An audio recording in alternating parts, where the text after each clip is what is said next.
now become, as it was before, a Kashi Vishwanath temple in the complete form. Same thing with Vrindavan. Half of it has been broken and a masjid has been built. It was all done deliberately. In the case of Ayodhya, the only problem is that the court has held that breaking of the Babri Masjid was illegal. It was unauthorized. What they did, they took the law from it. But that's a subsidiary issue. The issue of whether a Ram temple can come is something which is, there is no law to stop it. Why 83% of the Hindus in this country, of our country, should be so passive in this matter? After all, it's Ramchandraji's thing. Our temples are not like masjids. Our temples, to build our temples, you have to fast for 41 days. Then according to Agama Shastras, you have to perform a large number of pujas till into that stone image God's own spirit is infused. So it becomes a holy place. A temple and a masjid cannot be compared. And therefore, what is it that is wrong with us? That all these things has to happen. In our country, we have to defend Ramchandraji and say that we have to protect it. Will they require that for others? Can you expect in any Christian majority country that we have to go to court and prove that Christ was born of a virgin? Can you ever prove that anyway? You cannot prove it. But no one is called to prove it in a court of law that Christ was born of a virgin. And similarly, in Kashmir you have this Hazrat Bal.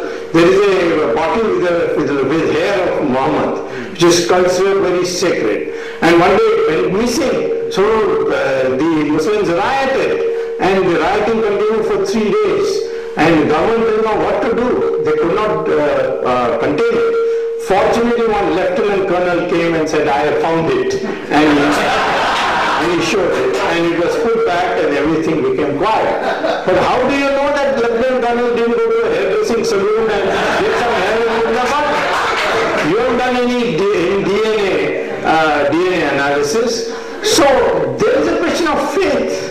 And you are not going to interfere with that. But we find in our country, on every single issue of Hindus, you have to fight all the way just to establish a small thing.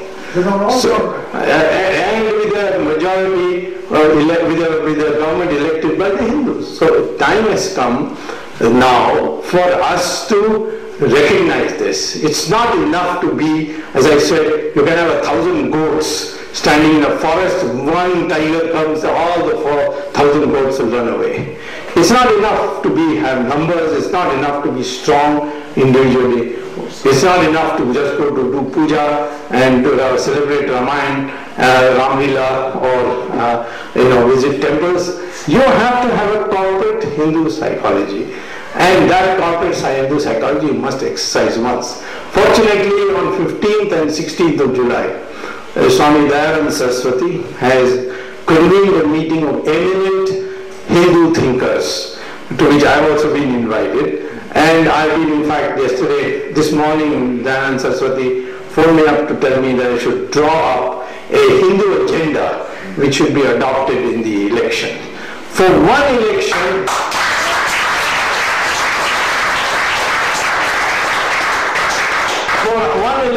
don't look at anything else. Let the Hindus together vote for a Hindu agenda. That party or that front which is propagating a Hindu agenda, and all the sadhus say this is the front you should vote for, this is a symbol you should vote for. If all the sadhus combine and say, should it? And all Hindus need not combine. Out of 83%, if 40% combine, you got absolute majority. The remaining 43% can remain secular, we don't mind. The 40%, if they consolidate, you can do it. And ultimately, we need to develop our identity. There's so much confusion. What is India? India, which country is it? Is it something that the British created in 1947? Or are we an ancient country? If we are an ancient country, how is the Muslim and Christian connected with it?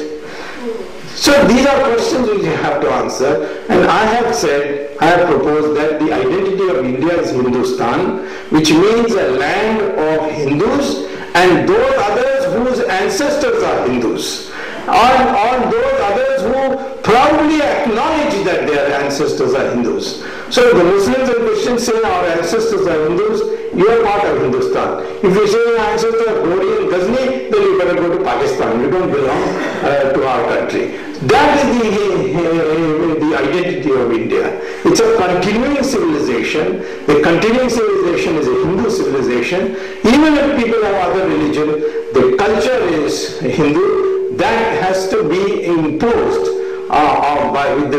with the willingness of the people, and we have to make people accept this. And consequently, there are certain things that we have to do. Why I have been propagating for a long time that Sanskrit should become the national language of India, and it is because Sanskrit vocabulary is there in every language. Even in Tamil, 40% of the words are Sanskrit. Karunanidhi's name is Sanskrit name. If I asked Karunanidhi, what will you say in Tamil for your election symbol?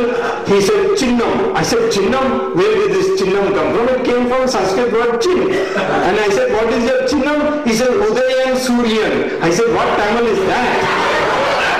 So, consequently, every Indian language has a Sanskrit vocabulary in large percentage. In Malayalam it is as much as 80%, Bengali maybe 90%. So consequently we should ultimately try to bring Sanskrit back.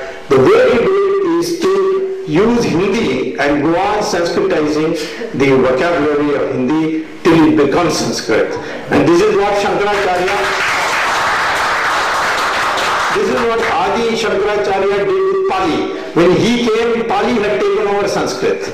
And then he said, no, don't ask for removal of Pali. Make vocabulary of Pali more and more Sanskrit. And the Pali went on becoming Sanskritized, and ultimately Pali disappeared and Sanskrit came back. So Sanskrit, the true history of India is not Aryans and Dravidians, they're all bogus. Where DNA has now proved that we're all the same people. Caste is not got to do with birth, it is a discipline. The Brigu and Bhardwaja in their debate have established that caste is to be created on the basis of discipline. They said there are Rishi Brigu said there are 4 sources of power. One is knowledge, second is weapon, third is wealth, fourth is land. These 4 should not be in one hand, they should be in separate hands. Therefore, those who have knowledge will not have wealth, will not have weapons, but they will have social status, and they will have to live by begging, and people should be honored to give them what they ask for in begging. Similarly, the Raja, the man who has the weapons, will defend the country, but he will not make policy. Policy will be made by the Brahmin.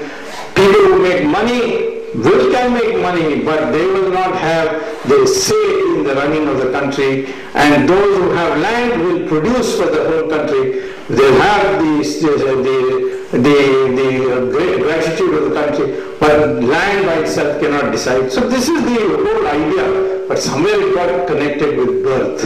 And if you adopt the discipline of that caste, you become of that caste. That's why Valmiki was from a hunter family. Some say he was a Dalit, and he became a Maharishi. Vedavyasa's mother was a fisherwoman, and he wrote the Mahabharata, and he became a Maharishi. Then Vishwamitra, he was a Kshatriya, he was considered Rishi of Rishis. Kalidasa was a Vanavasi. He was in fact sitting on a tree and doing foolish things. He was taken by the Brahmins and made into a Maharishi, ultimately became a Kavi of Kavis, you see. So the only prominent Brahmin I can think of today is Ravan. Ravan was a Brahmin, by the way. Ravan was a Brahmin, was a great Pandit, but he had got so much ahankar, so much of his arrogance, that the Lords decided the time had come to destroy him. And that's how he was destroyed, he was killed by a Kshatriya. And the Brahmins of India do not worship Ravan or against Ram for killing a Brahmin. They worship a Kshatriya because he fought on the rights.